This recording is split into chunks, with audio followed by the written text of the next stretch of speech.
Bonjour à tous, j'espère que vous allez bien, c'est The Craziest Fisherman. Aujourd'hui on se retrouve pour une vidéo qui change de d'habitude. Donc aujourd'hui on va parler de la pêche du brochet à l'ouverture.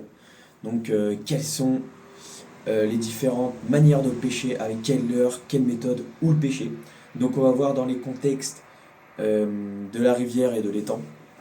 C'est les contextes où il y a le plus de monde, où on pêche le plus. Je parle pas des grands lacs parce que chaque lac a sa spécificité. Du coup, on va voir ça maintenant. Donc, je vais faire ça avec le brochet à l'ouverture, ensuite en été et en hiver, et je ferai ça avec d'autres espèces aussi. Donc, si vous êtes intéressé par le black bass, par la perche, le cendre et même l'aspe, il faut se dire l'aspe, c'est un poisson qu'on voit de plus en plus dans nos rivières. Donc, je ferai des petites vidéos un petit peu sur tous les poissons que vous voulez.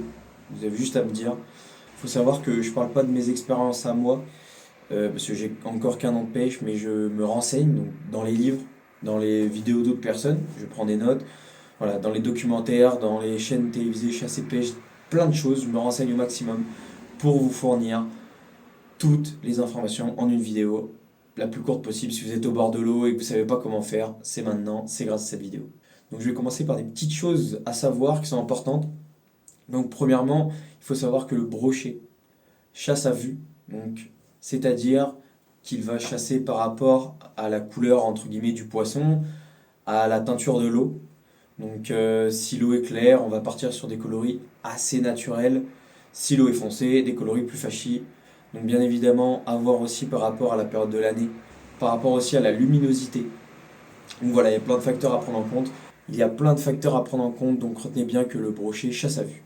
Donc il faut savoir aussi que les brochets, comme les autres carnassiers, suivent les poissons fourrages. Les bons poissons fourrages, ce sont les poissons blancs, style gardon, ablette et tout autre poisson blanc, qui sont en grand banc et qui se déplacent dans l'eau.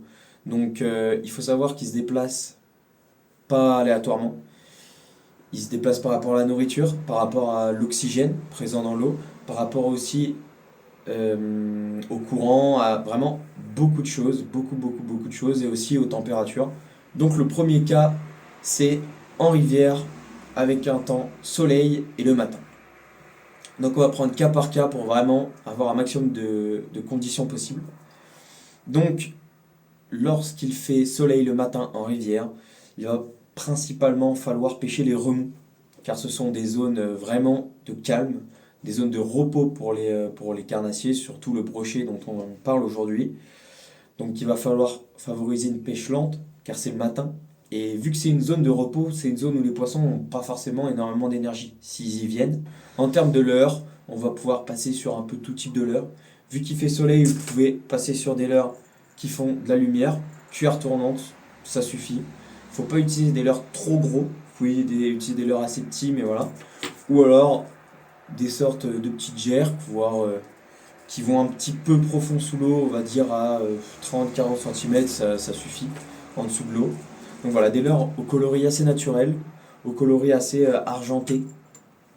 Et pourquoi pas qu'ils font un petit peu de lumière dès le matin, ça peut apporter quelque chose d'assez agressif. Mais voilà, ce qu'il faut retenir, c'est vraiment une pêche assez lente et des leurres pas trop gros, aux alentours de 10 cm. Second cas, lors de l'après-midi, toujours en rivière et toujours en temps de soleil, il va falloir privilégier les zones assez peu profondes avec des herbiers, des branches.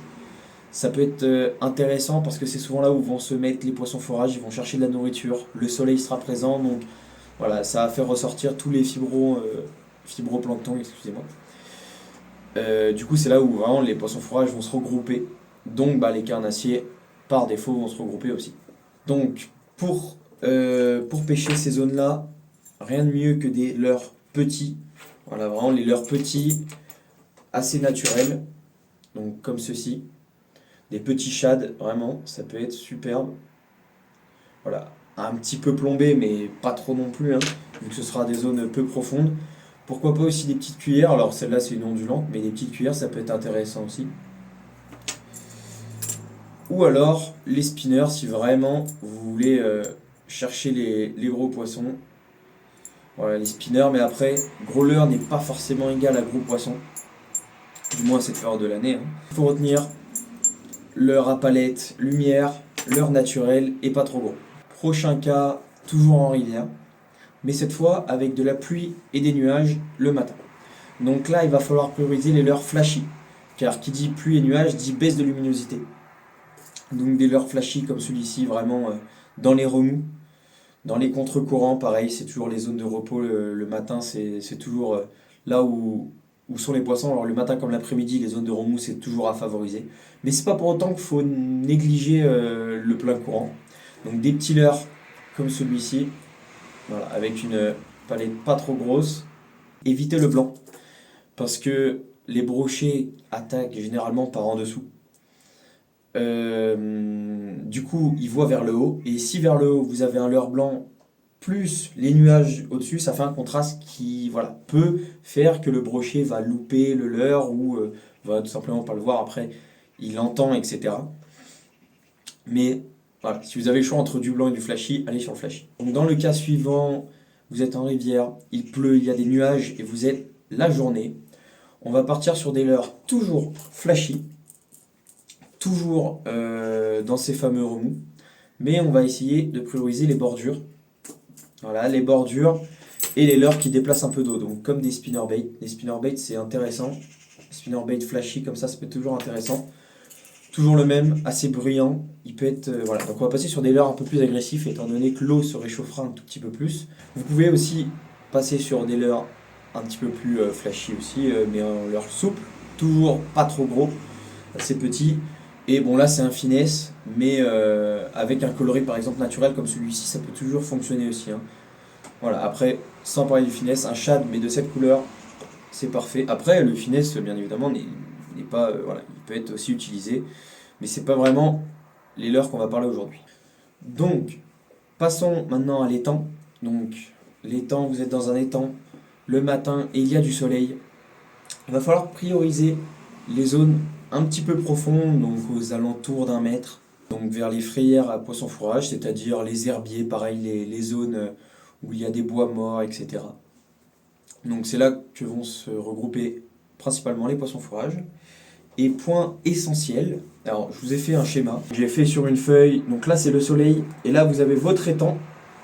Il faut savoir que vu que vous êtes le matin, le soleil va se lever quelque part, et à l'endroit où le soleil se lève, il faudra aller à l'opposé, car c'est là où l'eau va commencer à chauffer en premier, et où les poissons fourrage viendront tout simplement se nourrir en premier des fibroplanctons qui sortiront, qui seront présents, et des zooplanctons.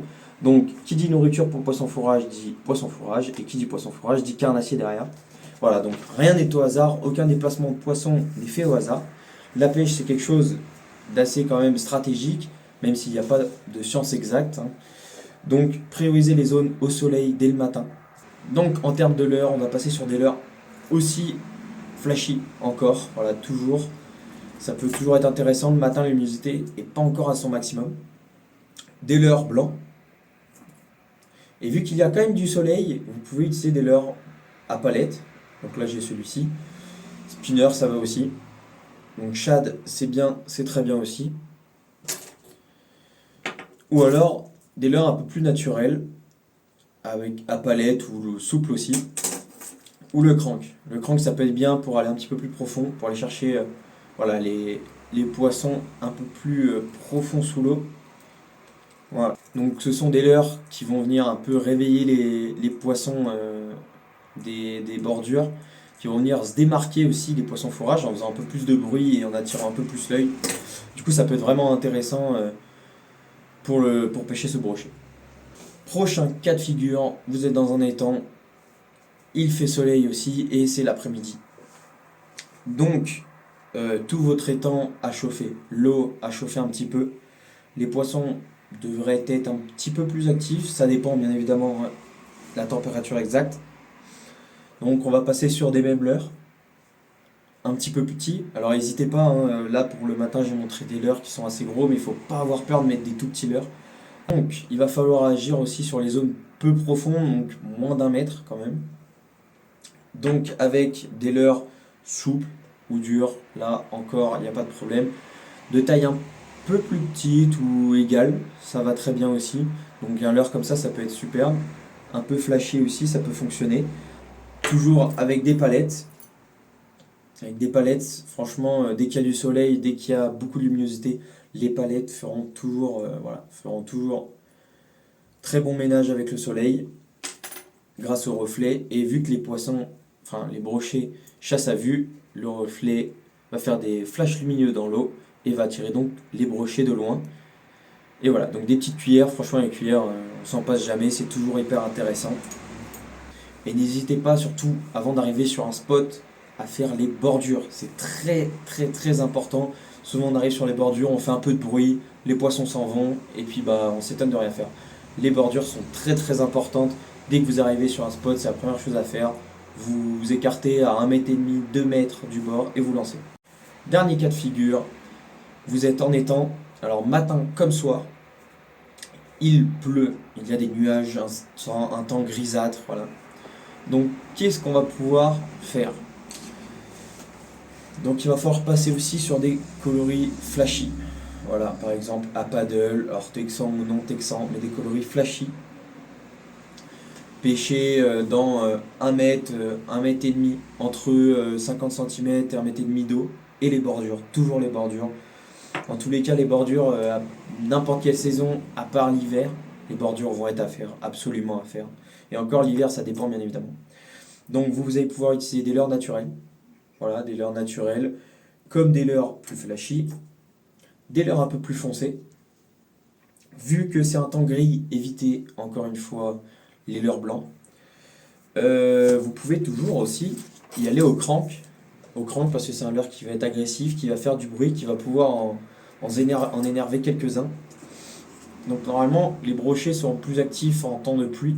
Il faut savoir que lorsqu'il pleut, beaucoup de nourriture tombe à la surface de l'eau, que ce soit du bord, la plupart du temps du bord, voilà, parce que par écoulement d'eau, par les arbres, etc. Donc les poissons fourrages vont monter un petit peu, et là vous allez pouvoir pêcher un petit peu plus haut. Et le glide va être vraiment, vraiment, vraiment un très bon leurre lorsqu'il pleut.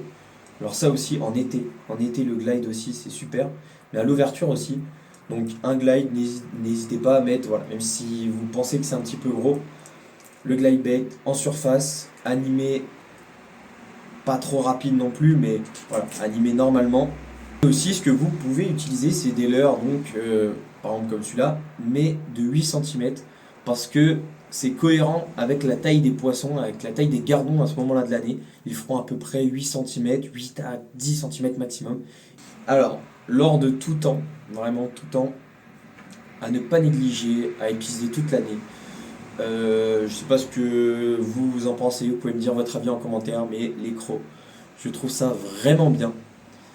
On peut pas pêcher rapidement, on peut pêcher lentement.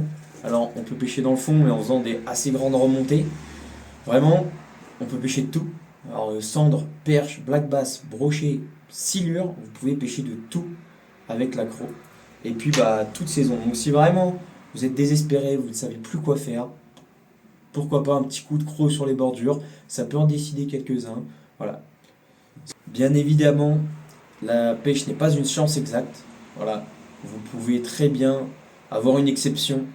Vous allez dire ouais mais t'as dit ça mais en fait en temps de pluie ça marchait aussi etc. N'importe quelle heure fonctionne. Il faut se dire que il y a des facteurs à prendre en compte. Il y a des facteurs déterminants dans la pêche du brochet. Mais rien n'est juste 100% juste et rien n'est 100% faux. Juste voilà, c'est des bases. Si vraiment vous êtes perdu, vous approchez un spot et vous ne savez pas comment l'approcher, avec quelle leurre, quelle stratégie.